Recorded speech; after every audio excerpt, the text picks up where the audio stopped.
Good morning and welcome to Bob's Coffee Chat. This morning we have Herb Alston with Canyon Pacific Financial Services and Mike Hollister, Senior Regional Sales Director with NexPoint, who will be talking about the current state of the 1031 exchange for real estate investments. Herb Alston's work in financial services started in the real estate realm, where time and again, clients who are longtime property owners and investors came to him with problems that required creative solutions. And Mike Hollister has a passion for helping investors employ time-tested wealth accumulation tools, part of their overall wealth management strategy. His background as a CPA and investment advisor provides an outside-the-box perspective on growing and preserving wealth. Herb and Mike are guys who have skin in the game and will share their knowledge with you and answer your questions about the market.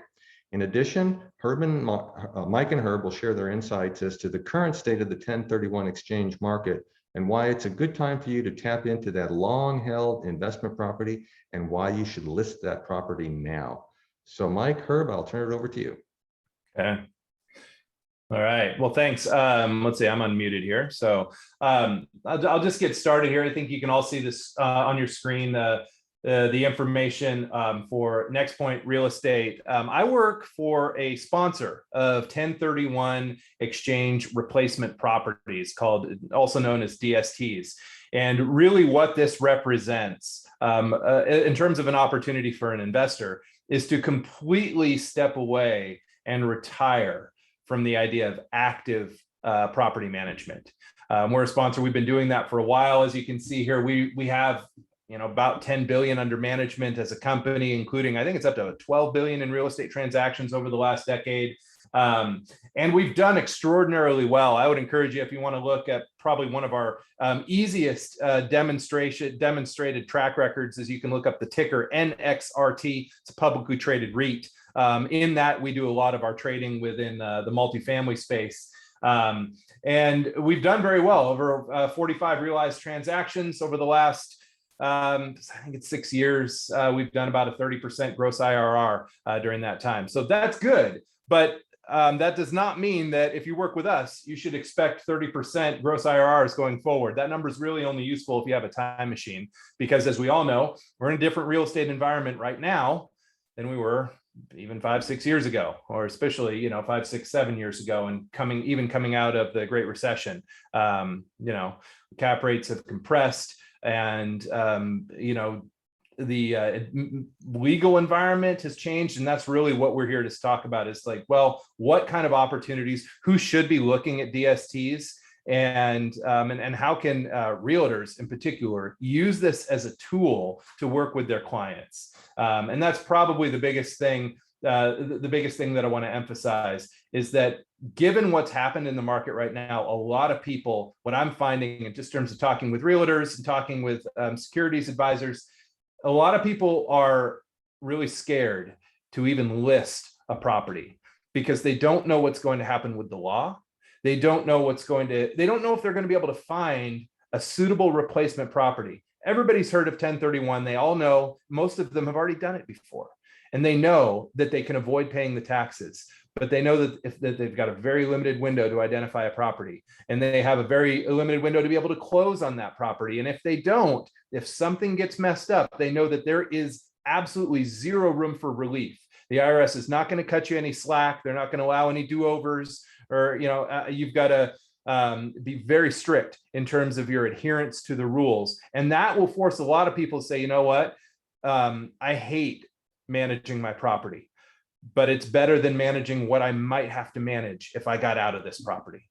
And so the DST is an incredible tool to allow people to say, look, oh, you want to retire from being a landlord? You want to be done? And they'll say, well, yeah, I understand triple net properties. No. I'm not talking about that. I'm talking about completely removing yourself from the lease period, from every aspect of property management. You have some of the best property managers in the world take over. You have large scale institutional asset managers manage the property. It's almost like managing a very small REIT, but being able to preserve your ability to defer taxes and maintain your ability to own actual real estate. So it's not like where you're putting your money into a REIT and you can never 1031 it out. No, with a DST, you can essentially take a pause on your management. You can then re-enter the traditional real estate market later if you want it. Now, Herb asked me to just kind of give you an idea, like, well, what does that look like? What are some of the things that you can go into? Well, with our company, NexPoint, we manage about 25,000 multifamily units across the United States. We also manage about 65,000 storage units. And just recently, this is closed now, but we had a self-storage DST. And you can see this is located in Florida and Georgia. It's 7 different properties. So an investor who went into this, like maybe they've had multifamily, maybe they have a portfolio, they have a lot of residential and they want to get into something different. And the idea of the newer storage, this is the multi-story, we call it Gen 5. The latest and greatest, they're all climate controlled. They have Wi-Fi, they have nice offices and everything. 85 to 90% of these are booked sight unseen from the internet, meaning you have to have an incredible manager and online presence in order to get these. Well, Extra Space is, I believe, the second largest manager of storage facilities in the United States. They have an incredible online presence. Well, basically, your 1031 proceeds or a portion of them can go right into this or an investment like this. Now, instead of owning residential or whatever you used to own, now you have a piece of 7 different storage facilities located in Florida and Georgia. You own actual property. You're not on the hook for the debt. You're not on the hook for any capital calls. You just are an absolutely passive owner collecting a check. This one started out at about 4.5%. Yep, cap rates have compressed everywhere, including in the DST space. But then you just start, you collect your checks, and then ultimately we will roll these most likely into a large portfolio down the road. We have some options in case something happens to the 1031 exchange, in case, legislation happens that takes that privilege, that ability away from us or limits it. A lot of the DSTs are positioning themselves to be able to help investors, be able to advocate on behalf of investors and give them solutions to defer taxes, even if something like that something dreadful might happen, like it might be taken away entirely or limited to $500,000 a year or something, along those lines. Just a couple other examples. Here's something we had prior to that. We had a property in Las Vegas, a brand new property. This was managed by the Kalita Group, just one of the best managers, the largest multifamily developer in Las Vegas over the last 10 years. Beautiful property, brand new Class A property that actually performed extraordinarily well all through COVID, despite all the difficulties that they were having in Las Vegas in particular, with some pretty hard moratoriums there. Other properties we've had, this is one where we had a portfolio of 4 different properties: Dallas, Fort Worth, Texas area, San Antonio area, Kansas City, and Daytona Beach, Florida. So again, this was a $250 million portfolio that you were able to go into, and like whether you were going to you could put 200,000 into it, you could put 2 million into it, but either way, you had all of a sudden 1,200 doors that you were investing in across 3 states. So you were achieving diversification and backing completely away from any responsibilities to participate on any level of the management of those properties. So Herb, I'll just pause right there and kind of give you a chance. I know that people were interested in the 1031 exchange and kind of the legal proceedings, what's happening here. And I know you were going to speak to that to kind of give people an idea of what's going on there.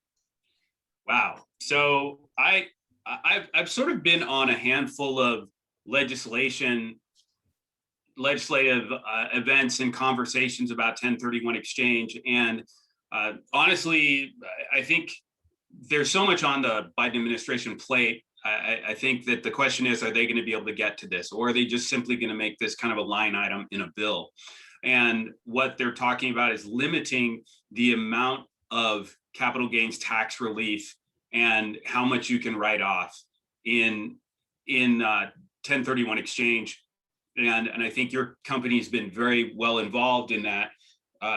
That legislation of conversation and being part of the lobbying group that is talking to members of Congress.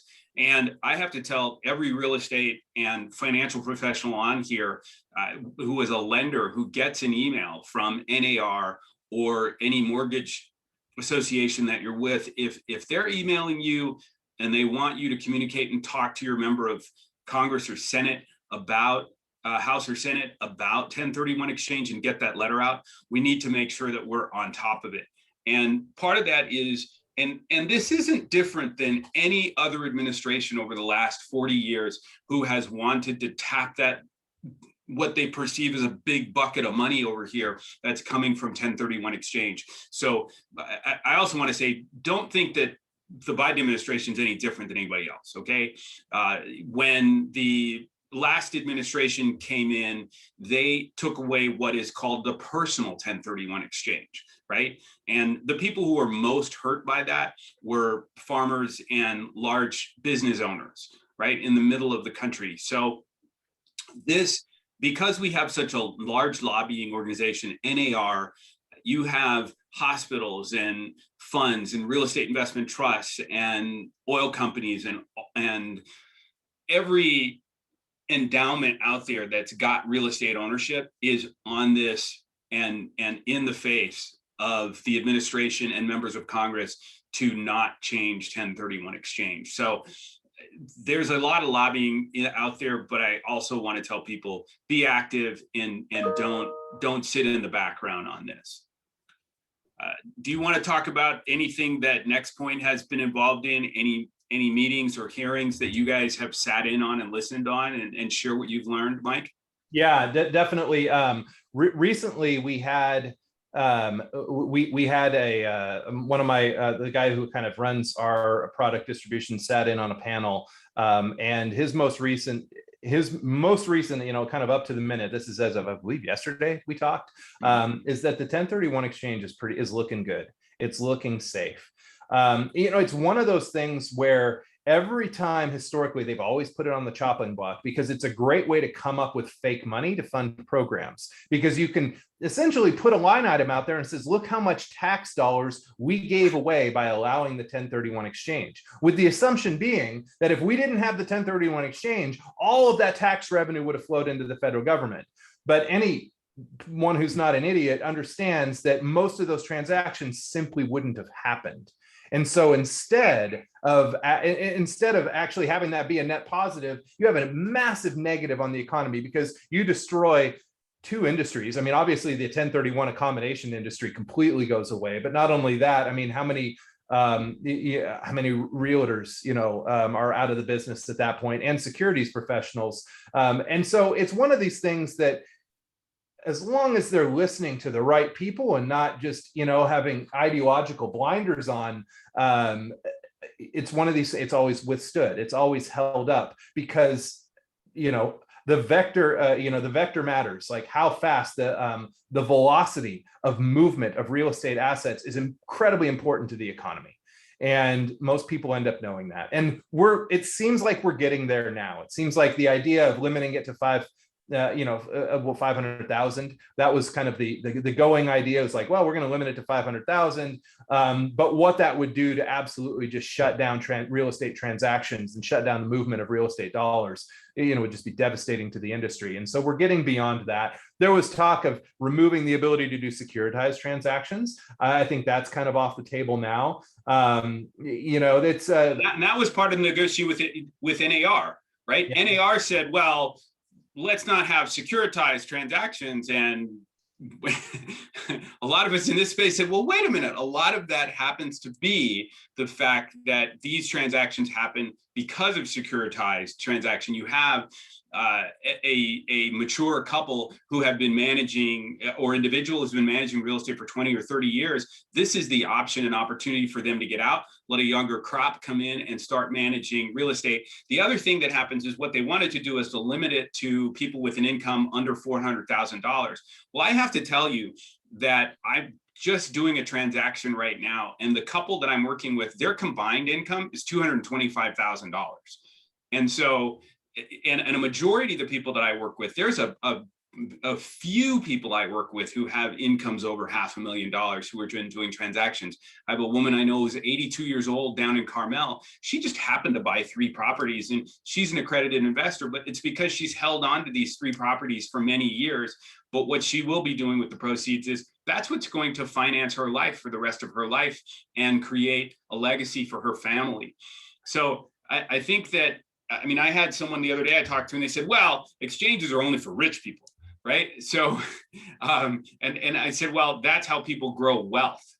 But anyhow, back to you, Mike. I just want to grow wealth or harvest wealth, you know, in a way that actually makes sense, in a way that's efficient and allows for flexibility, allows for an estate planning attorney to actually have their wealth distributed according to their wishes. I mean, there are so many advantages to being able to use a DST in kind of that end stage planning. One of the things that we've come up with, this is not just us, my competitors in the sphere, or my, you know, I guess you can call them competitors. I mean, Herb is going to use a lot of these different types of companies, not just NexPoint, to manage these assets. And one of the things that we've come up with is something called a 721 exchange.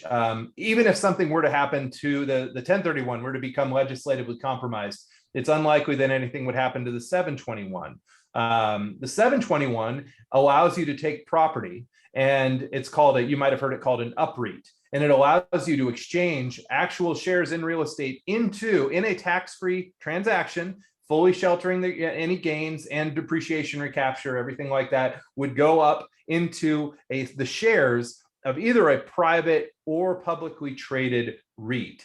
In that case, that's your last exchange. You're never coming out of that. So it's a terminal exchange, and that, you know, it prevents you from ever doing another 1031 exchange. However, now you have a publicly liquid share. That's one of the drawbacks of being in a DST, is that an individual investor has very little control over when it's sold and very little access to those funds. There are times, you know, for emergency access, and there are provisions that can be made, but those are generally things not to plan for.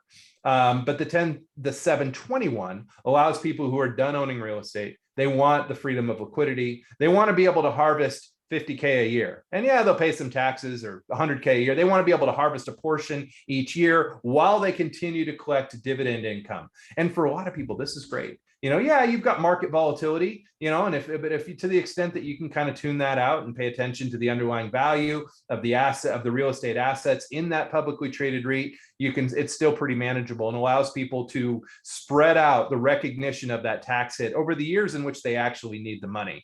Again, there are companies taking various avenues to this. Some are creating investments where a 721 UPREIT is mandatory. You want to be careful about that.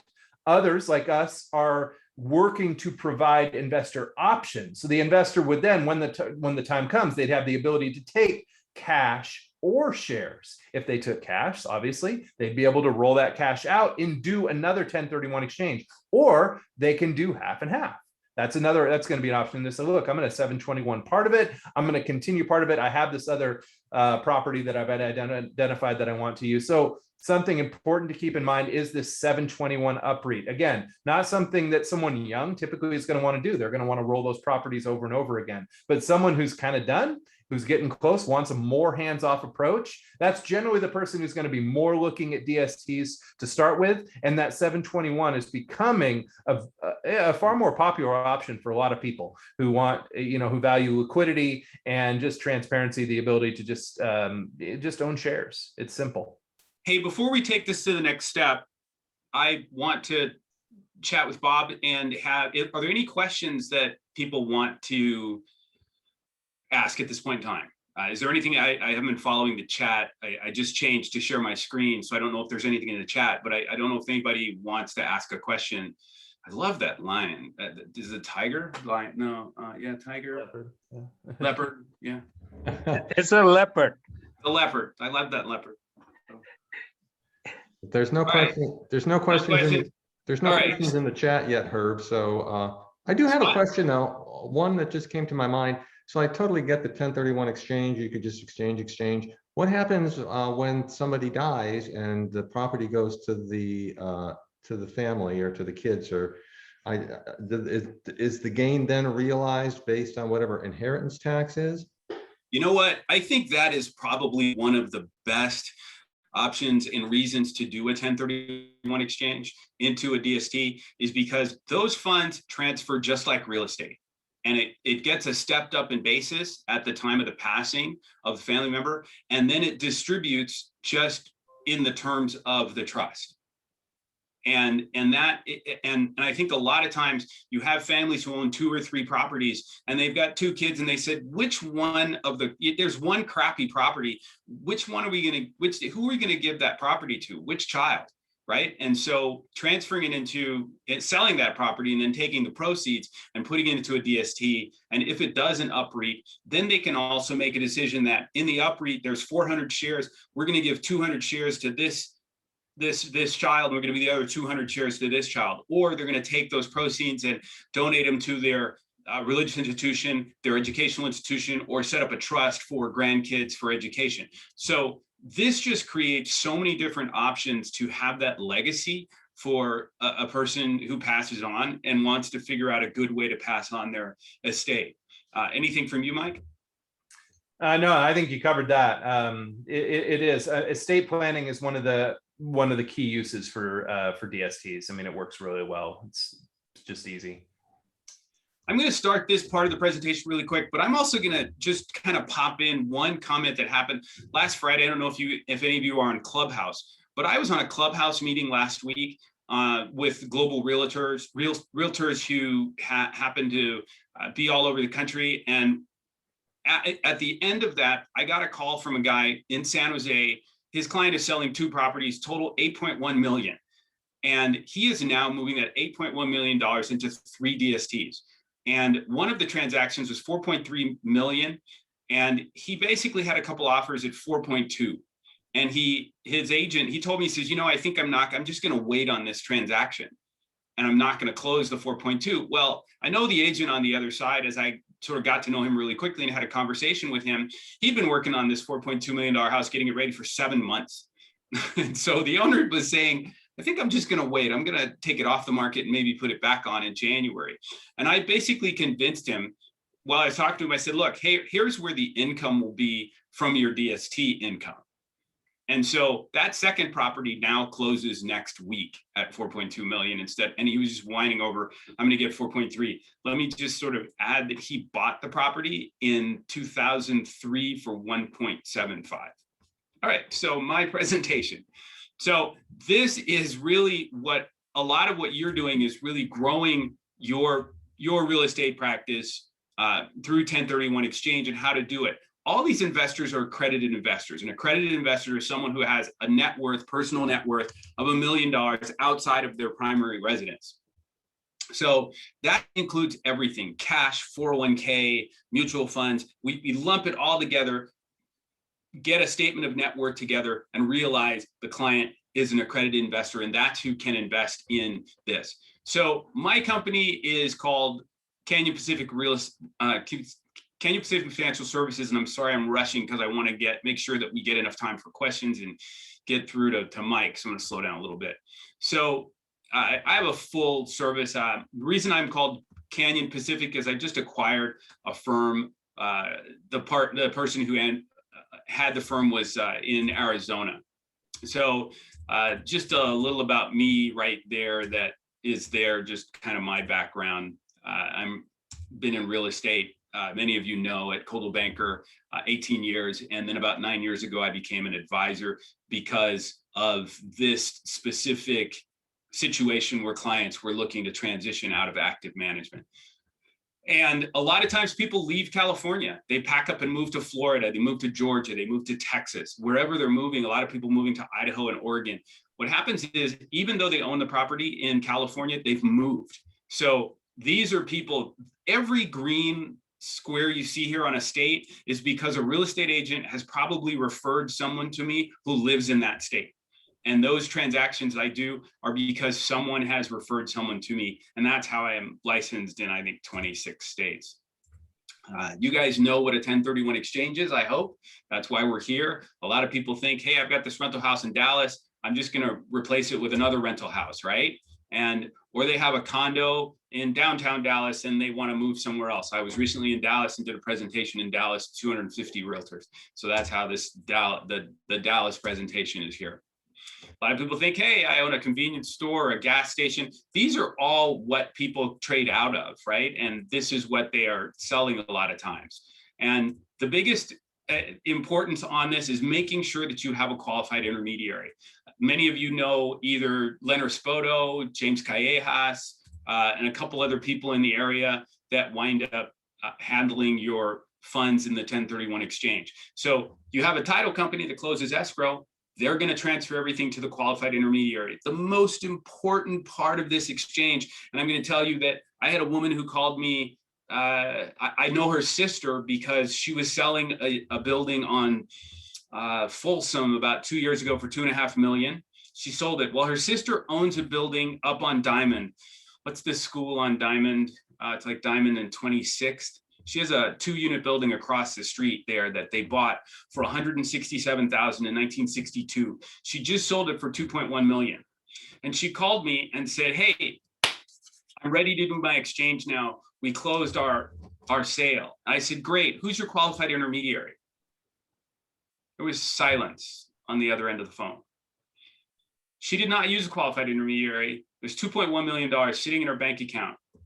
She has a $600,000 tax bill. So I'm not certain how many of you have a favorite member of Congress that you'd like to send $600,000, but she was not happy when she realized what exactly happened. So you can open an exchange anytime, right? Just do it before you close escrow. 2 days before, James Callejas or Leonard Spoto or whoever you're working with will take your call. But the thing to remember is that your primary residence does not qualify for a 1031 exchange. It's a 121 where you get that $500,000 exemption as a couple. And really, this is kind of the example, right? If you've owned a property for a period of time, the real question is, do you want $554,000 to invest or $1 million? If you close a property at $1 million, you want to make that whole $1 million work for you. So I'm going to talk to you about an option from NexPoint and how part of that, those proceeds can be used to purchase a DST from NexPoint and give your client just cash flow, right? So last thing, really easy things. You close escrow today. You have until September 20th to find that replacement property. And then you can close, that's the latest. And part of the reason it was 180 days is because transactions didn't always happen in 10 days. So a lot of times where the 1031 exchange as part of the original tax code, farms didn't trade as quickly, right? We now have 180 days to do it. And a lot of that happened when they made some changes. So basically, who's your seller, right? Who are you going after? It's that couple on the left there that's ready to spend time with their grandkid. They want to travel. They don't want to manage their 8-unit building. And they don't want to pay a large capital gains tax bill either, right? So, and you want to be knowledgeable. You want to be able to say to your client, hey, I have a qualified intermediary and I have options for you for your exchange. You don't want them sitting on the computer at night thinking, gosh, who am I going to get to help me with this 1031 exchange, right? So this is where you come in, right? Because the real estate agent just basically last week, as I mentioned to you, realtor referred me someone, and you also want to be out there referring to your friends, people who can help you in this transaction. And that's what this is all about. There's so much referral business in 1031 exchange. And by joining things like the local apartment association, there's no place better to be than an apartment association meeting when owners are whining about the tenants and the toilets and the trash and the problems of owning property in San Francisco. So just different types of DST options, multifamily, that large university housing, those large shopping centers that are anchored grocery, like Safeway, everything in a 1031 exchange, industrial, right? We have Amazon. I always have to say to someone, do you want to get your rent from Zoe, Tom, and Kirk? Or do you want to get your retirement income from Whole Foods or FedEx, right? It's not rocket science and it's not a hard answer. So these are just a couple of transactions that have happened lately. And I had and every one of these actually, every one of these is a realtor who referred me someone, by the way, now that I'm looking at this. So there was a realtor down in Burlingame. These two women in college bought this building. One lives in Southern California, Joanne does. And the other one here decided that when she sold her property, she was going to buy an option in Hawaii. Joanne, who lives in Southern California, she didn't want to buy anything. So we took all of her income and we split it, except for $75,000. We split it into two portfolios. And basically she's getting 6.5% on her money. So I don't know where you're going to get 6.5% on your money these days, right? So in a very substantial situation. So 72-year-old investor, he actually lives in Fresno. I've done a handful of exchanges with him, and his realtor sold the property for $2.1 million. And we put that into a portfolio where he's getting 12 grand a month in income. And that just hits his bank account every month. And that portfolio is a net lease portfolio that has, I think there's 32 properties, Walgreens, there's like 6 Rite Aids, 4 CVS, there's a Fresenius Medical, there is a dialysis center, there's a lot of necessity retail in there. And then another realtor had referred me someone who moved here from Atlanta, and they couldn't buy anything in the Bay Area with their $210,000. So we put it into a portfolio, same portfolio, they're getting $1,200 a month. So if you think about it from income, they've got a rental at $200,000, it's getting them $1,200 a month. You can't find that in the Bay Area. Other transactions that have happened recently, and sometimes people have a lot of debt on their exchange, and we wind up we can handle that as well. So I'm just going to close and say that what we want in this is happy clients. You're in the transition of life. People are getting married, parents are passing on, families are growing, people are moving to a new area, and they want to figure out what to do, right? And that's where you come in. And what I want to tell you is that if your business card doesn't say that you can do a 1031 exchange or that you have any knowledge of it, people don't know.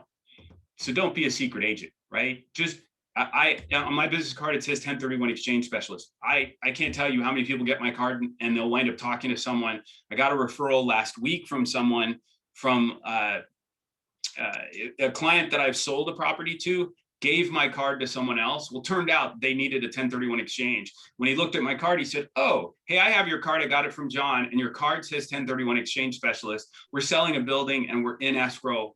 What do we do afterwards? And that's how that happened. So as you guys all know, you can use a title company to find information. So I get the title company to send me a list of people who own a property prior to 2009. Right? Because they are either stuck rents, but they also have minimal tax shelter on that building if they've owned it for 20 or 30 years. So that's my website, which is 1031exchangesite.com, has some great information. I have a really great blog on there. So please feel free to check it out. I've had other realtors who have forwarded people to that site and they've called me. So I talk about being in the National Apartment Association, the California Association, the Apartment Owners Association. This is where you're going to find that listing and get that last step. So Q&A, I'm just going to leave that up. And was that too fast, Bob? Well, you did go pretty fast, but fortunately I recorded it so people can go back and if they didn't get it the first time, they can go back and get it the second.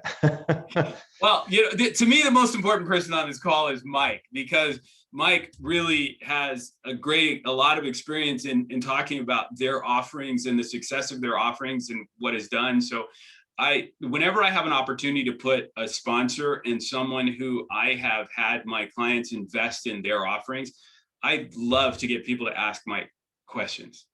Well, very good. Well, I'm going to conclude the formal part of the presentation, and then we'll open it up for questions.